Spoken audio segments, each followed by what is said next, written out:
Hey guys, it's Celine in my favorite spot out in the garden with a fresh, sort of a half a cup of coffee, my second of the day, and a couple more drinkies out here. Haven't been on in a while, a couple of weeks I think. Oh yeah, that is really nice. Because, yet again, another phase of having, let me pull you in just a little bit further towards me here, because then I can actually also sort of see myself. Turns out the sky is really bright behind me when the sun's actually over there, or more like up there at the minute. Why is that so different? So if I sit like this, I am suddenly darker. Anyway, it has been yet another dramatic couple of weeks, and it turns out that I had to go through a process again. It's my life, okay? The tumo practice that I have been talking about on my channel for a couple of years now. It turns out that this is very challenging, and I'm quite sure it's not for everybody. And there's a number of reasons why you're not supposed to go ahead and do this. What I am doing, okay, what I have been doing now for all that time. On your own, really. You're not supposed to do this on your own. And good reason, I think. Then again, I don't think it's impossible to get through this on your own. It is very much a matter of having enough good fortune, I suppose, and support and help from outside and or the universe in whatever way that works for a person, so that you do the right things at the right time, and you learn, which is what I have had to learn, to sort of go with the flow to a large extent and adapt to new situations and new energies all the time. Because it turns out that the tumo, the inner heat practice, as I keep going on about it on my channel,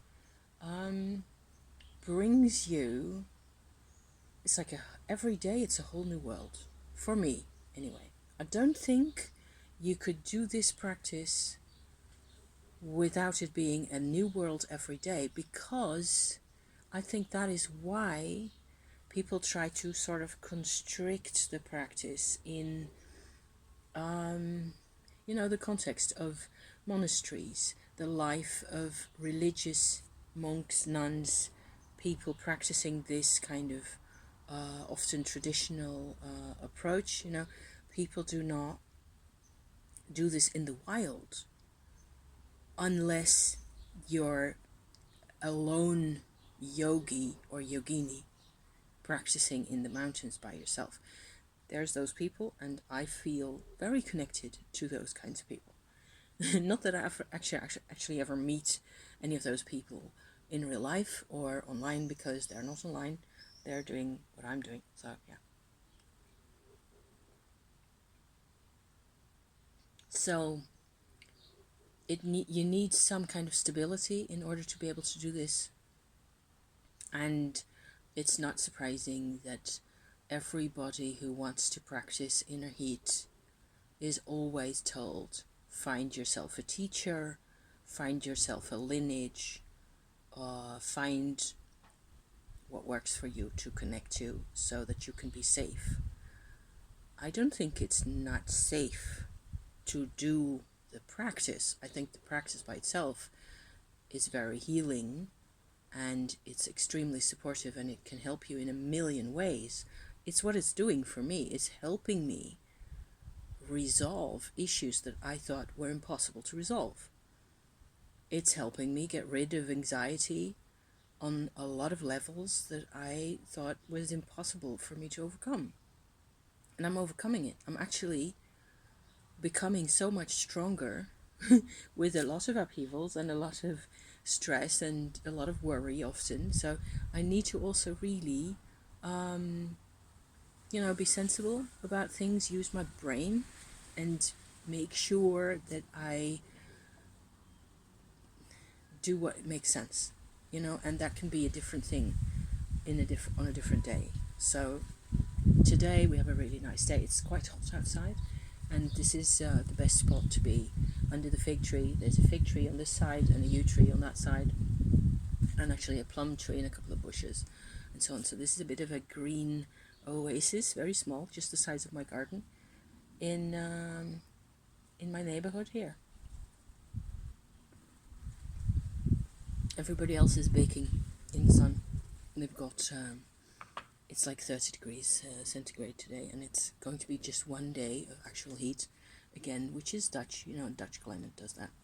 You just get a hot spot, a hot spell of a day or 2 or 3 days, and then it rains again. And tonight they're going to throw thunderstorms at us, which is very normal.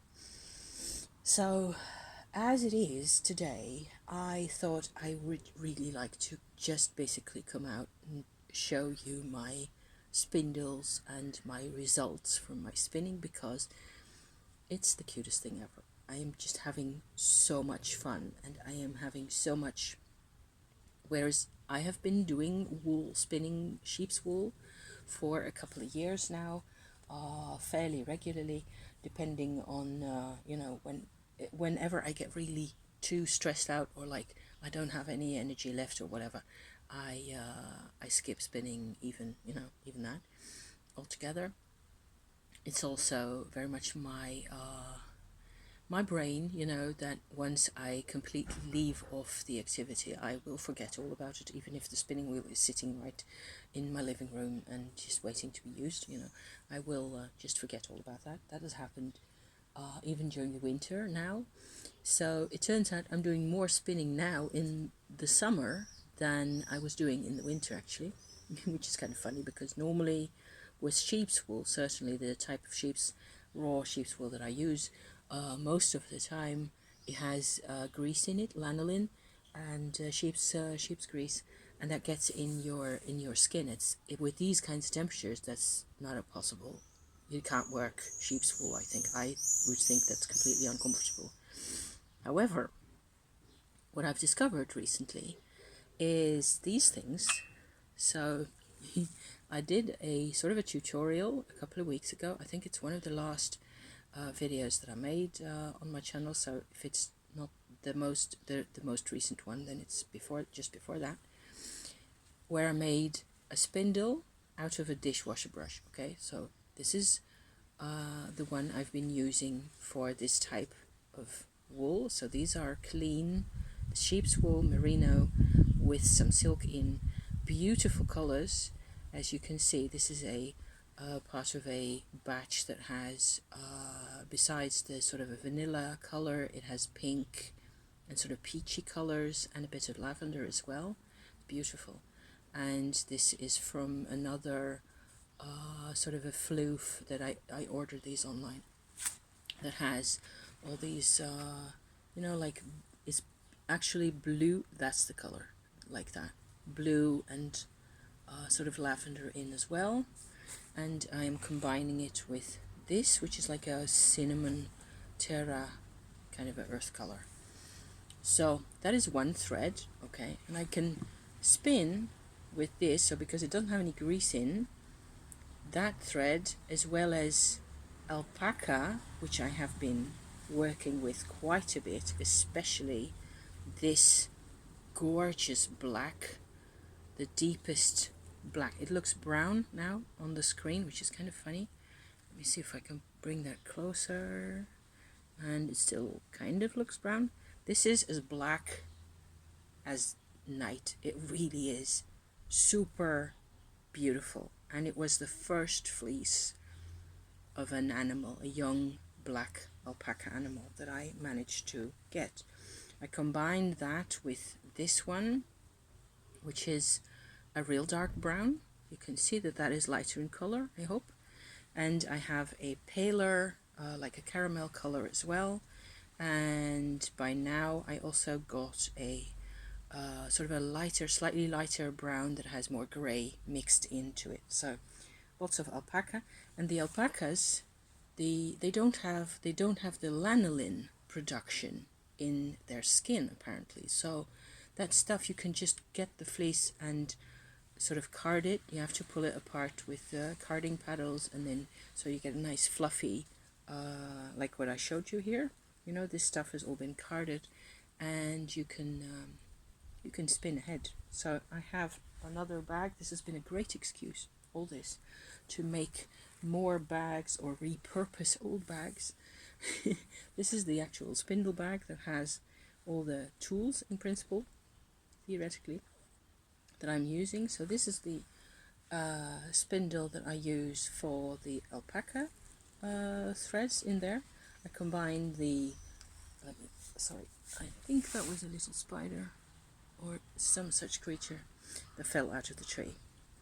So this goes like so around the top. This one I also made myself. Turns out you can make your own spindles just fine. And this goes like so. This has already been spun quite a bit. So you pull that apart slightly, not too much. And this goes a bit more onto the bobbin, like so, part of the spindle. And because this is a fairly short,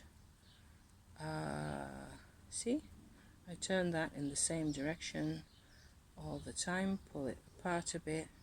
Because this is a fairly short fiber in this wool, I have to just pull it like an inch or two apart. And the spindle just goes towards the floor like that. And then at some point you go like this, twist it around your fingers, and you can roll it up easily enough. Principle is always the same. With the dishwasher brush it works kind of mostly the same, where I have longer fibers, so I can sort of twist it and drop it down to the floor quite a bit more than this. This will go like an arm's length, no, less, 1 arm's length, no, down to the floor. And then you have to always be quite careful that you get the fibers to twist into each other like so. And I find this extraordinarily restful, and you can think your own thoughts in the meantime while you do this. And I'm spinning it a bit faster now than I tend to normally do. You know, I don't really care a whole lot about how even my thread gets, because the results are beautiful anyway, even if there's a bit of a different difference in thickness of the thread. Like, for example, this big ball here, this has the alternation of the alpaca colors, so brown and black, and then alternations on the other spindle in greens and the terra color, and this is 2 threads combined. So what happens then is that once you have 2 spindles full of enough quantity that you want of a particular type, you can use another spindle, actually use mostly another dishwasher brush spindle that I made especially for the plying process, where you turn the whole thing in the other direction. You combine the 2 yarns, tie it to your lead thread there, twist it around, and you need to, in this particular case, transfer the weight of the spindle once it comes off, actually, like so. Transfer the big bead to this one, and it is ready to go. And with the dishwasher brush you don't have to do that, because they have this disc, as I showed in the previous. I will link the spindle maker video, DIY hack in the description here, down below in the description. Okay, so you can check that out if you want to see it. So I have these 2, and then I can make a thread that looks like this. I have a third type where I actually also have a lot of silk fiber that I can spin using one of these. So this is the smallest type spindle. I don't think I've ever seen anybody use spindles. It turns out I just had these beads. Okay, these are smaller than this one. See, it's half the size. So this one was even too small. I had to add on the disc here to have enough weight, to have sufficient weight to actually do the spin for the silk. And this is the fiber I'm using here. So this kind of a floof, smaller, and the thread that comes out of this tends to be thinner and sometimes slightly more even. It depends on the fiber a lot, because there's bits and bobs in this kind of fiber of different colors, and it goes quite quickly, actually, even. So turns out you can ply, so spin together 3 yarns like this very easily. One of the silk with the different colors in, all the different shades, one of the alpaca types of fibers, and one of the wool longer fiber types. And so I have different strategies by now. I've been doing this for a couple of weeks now, where I have used several of these together. So I have another little bead spindle like so. These are made from chopsticks, but they're wood, not bamboo actually. And they were the type of chopstick. I don't know if you've ever seen these. These are also chopsticks, obviously, right? The larger ones.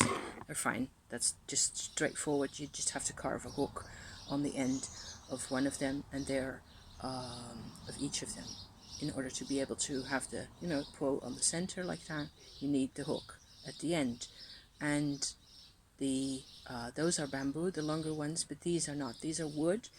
And I got them in some kind of a sushi box or whatever else, like years ago. And they've just been sitting in my drawer, my cutlery drawer, forever, not getting used for anything. Because they had like a plasticky, sort of a tube-like handle that you could pull out. So it was like a retractable chopstick kind of an idea. I don't know why people invent these things. Somebody thought it was a great idea, obviously.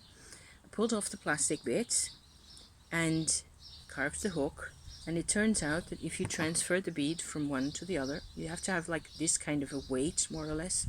I wouldn't be able to tell you how much that is, 20-30 grams, something like that. And then you can sort of, if you have this one's full at some point, and you're done spinning that particular color and you want to do another color, you can more or less continue spinning as long as you want, and then ply whatever you want to ply together. So you get very small batches of yarn is the difference with the spinning wheel, because oh my gosh, yes. This is not in the same volume or quantity that you would get from a spinning wheel at all, and it is one of the things I enjoy most about all this, is that I can make these teeny tiny quantities of experimental yarn, really, and just see what the color combinations are doing. And it's so restful, and it's just relaxing and magical. And also with this, and there's another theme here, it turns out that as magical as I feel this is, and as much as I feel that this is so much part of my life, and something I've actually wanted to do since I was a kid, in one way or another. When I was 12, I would have absolutely loved all this, and I had no notion, of course, at the time. We're all descendants of women who did this kind of a spindling, not this type, but production of spun wool for all of their lives. We're descendants of them, like probably before 1800 or so. Everybody who knew how to was spinning, and not only the women, but especially the women, of course. It was always supposed to be, it was treated as women's work in at least in, northwestern Europe, which is where I live. However, the Industrial Revolution has first brought us the spinning wheels, which I think are great, and they're a beautiful invention, and it's also really nice work to be doing. As much as I like that, it's like there's like a glass ceiling in time, if that makes any sense, between me, between anybody who isn't into this kind of stuff at all, and a modern spinning wheel. If you get into a modern spinning wheel, there's a likelihood that you will get to know other types of spinning wheels as well. Maybe you can have access to some and experiment and try things out for yourself and see what you like to do. But then there's another sort of a glass wall between that and spindle work, I feel, because it's that much more ancient and it's that much simpler, which is why I loved it so much, to be able to make my own spindles from the stupid chopsticks and the stupid dishwasher brushes, I just think it's so much fun to be able to completely make my own tools, whereas I have seen, of course, beautiful handmade spindles online for anything going up from €60 a piece, and I'm not even talking about postage or anything of the kind, so it's kind of strange, I think, which is another thought I've been having, how the Industrial Revolution has brought us a lot of good things and a lot of spare time and a lot of space and a lot of freedom and education and all the rest of it, which I think is absolutely wonderful.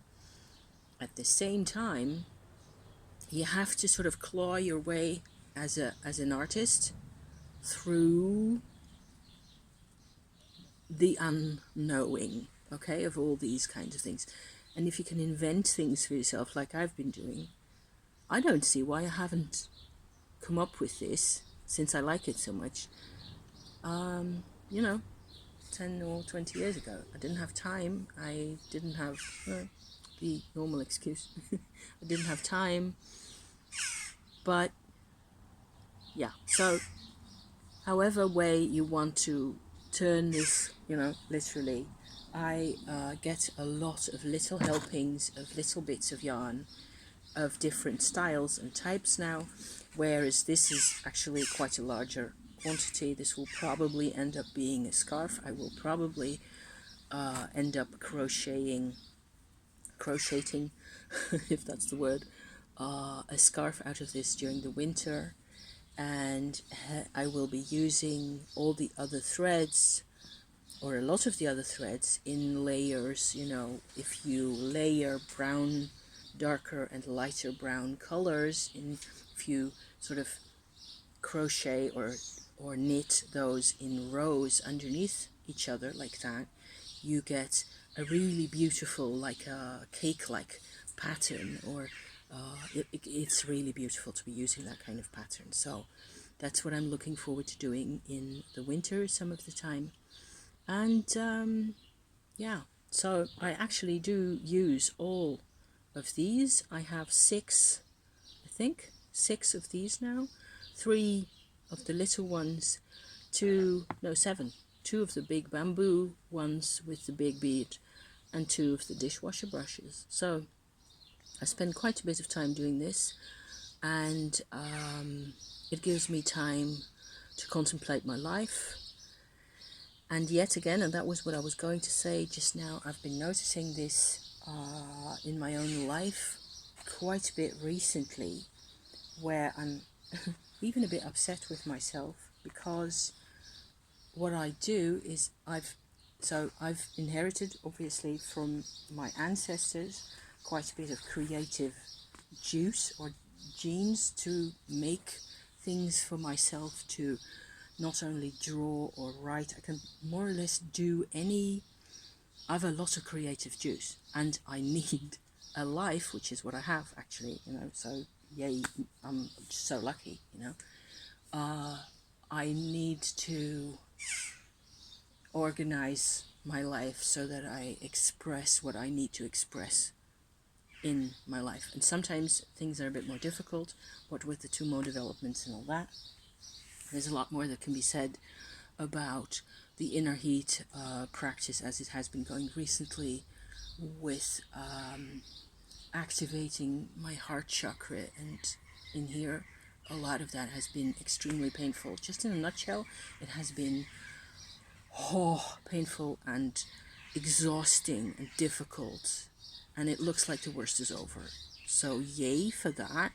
And I'm finally having some time now, time off from myself and my own mad OCD brain things, to reconsider and to notice. For example, this thing here that I'm also trying to get across now is that I inherited all this creative stuff from my ancestors, but just like my parents, especially my dad and my grandfather on my mom's side, what they did and what I do is I go on for too long doing the same thing.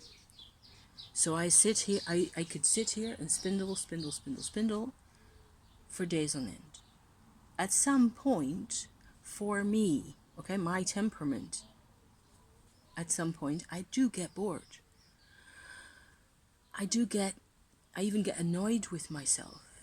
But I have a feeling of being engaged in something that is productive and or useful, or it serves a purpose. It's nice to do, so I go on doing it. It's not that I'm addicted to it. I can quit. If I think, I will put it aside. I have a tarot journal, yeah.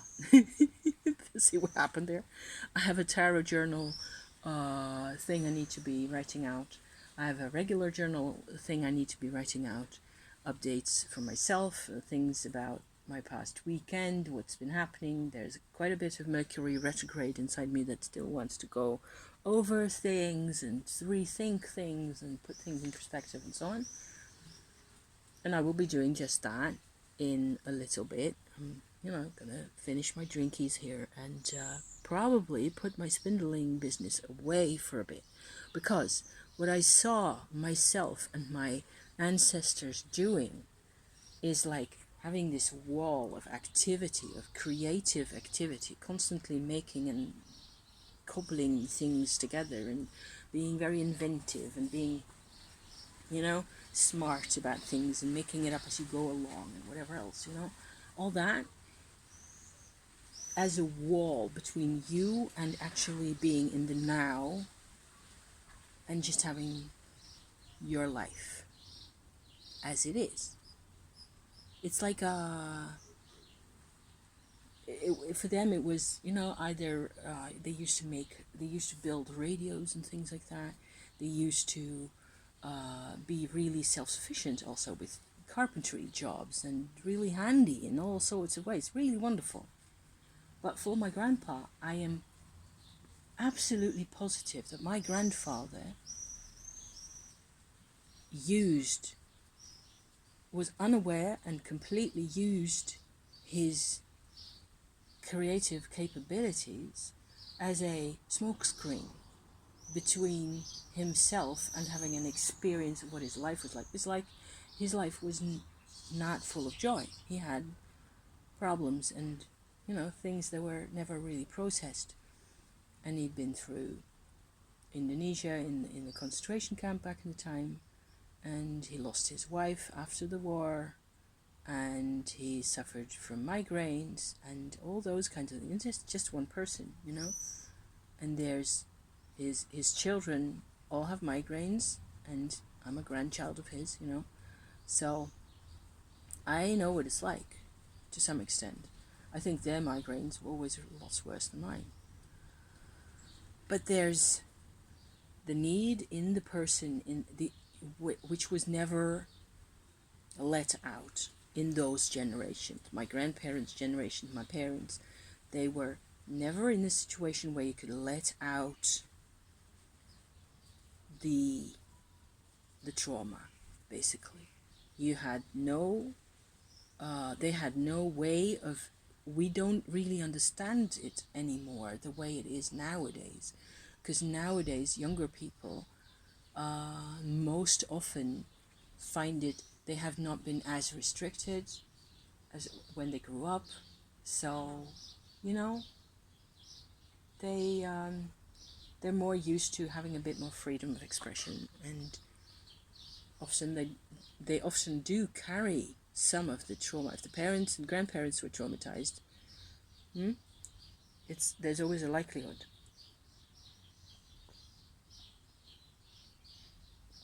that some of that stuff is still in our lives and causes distress. And we all do this, having this smoke screen of let's just be active, let's just run around, make things happen, and so on and so forth. And let's try to not think about ourselves and think about how we actually really feel. So, to tie back into my Tumo practice story from the beginning, the Tumo, the inner heat, has forced me to think about myself, about my life, about how aware I am of my surroundings and of what I'm doing in the surroundings that I'm in. To what extent do I allow myself to be happy? For example, it's a big deal in my life, because I normally don't really. I have too much history of everybody around me being completely and utterly miserable. So for me to be just running around being happy is a problem. It was a problem. Not so much because I was happy as because of the things I had inside, I think, that I've tried to deal with over the past year, some of which you have seen on my channel maybe, or you can find on my channel. It was always about, I looked as if at two people. I looked at the time as if I was unaware and or unwilling to be responsible for things in my life, for my own actions, my thoughts. And very often, this is what has caused me the greatest anxiety in my life, is when people felt that I was not accountable and treated me as people have always treated me as if I was a small child who needed to either get punished or to get a lesson in being accountable over and over and over again.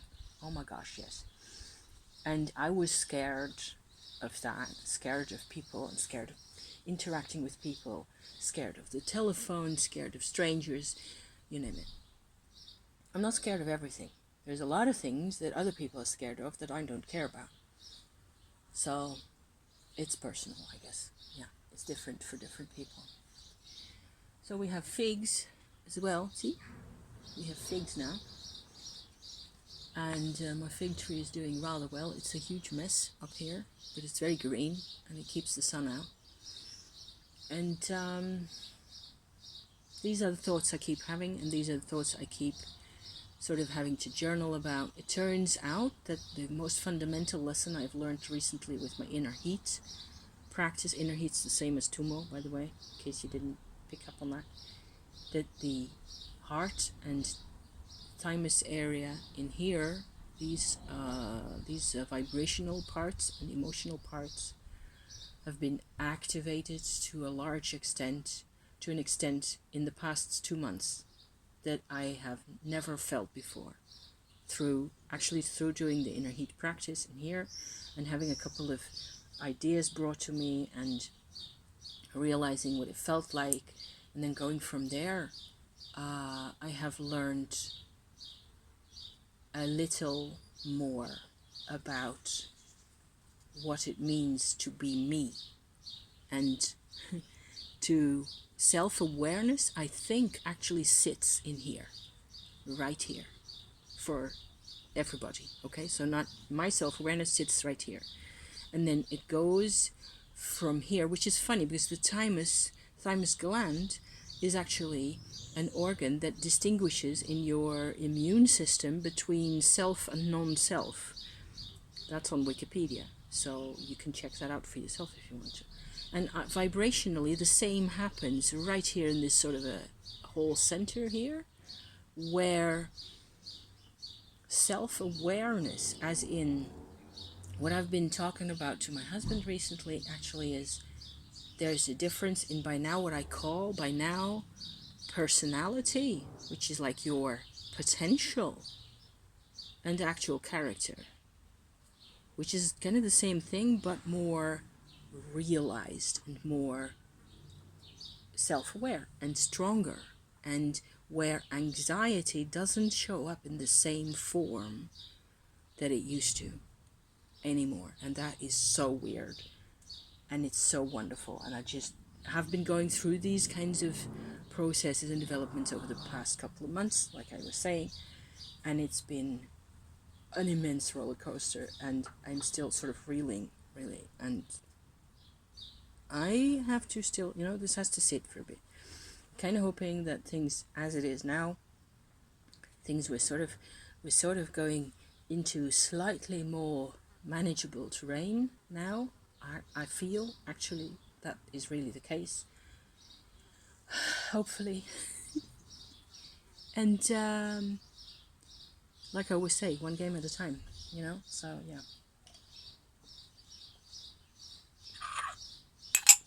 Crucially important in the whole too much spectacle that it is to actually take time, enough, sufficient time in between all the upheavals to relax and to have your drinky and to have a walk and to... So I still don't know whether I think anybody could benefit from inner heat practice a lot more, that it would be a really good idea for people to share more about inner heat. So that's what I'm doing. That's why I'm talking about it. Okay, so yeah. Every time somebody hears of it and just goes and, checks this stuff out and then maybe decides, maybe in 10 years' time, who cares? The world is probably going to still be here in 10 years' time. So, or in 50, because why not? So fairly hopeful, cautiously hopeful. I'm going to really enjoy the rest of my very sunny and summery afternoon. Finish my drinkies, do a little spinning, yes, no more than half an hour, turn to the journaling job, and then it'll be making chicken soup tonight is what's on the agenda. So here's to that. Thank you for sticking around, for watching my little speech here about whatever else is going off. Bugs, little harmless bugs. Be safe, and there you go. Thank you for being here. See you around. Okay, see you next time. Bye for now.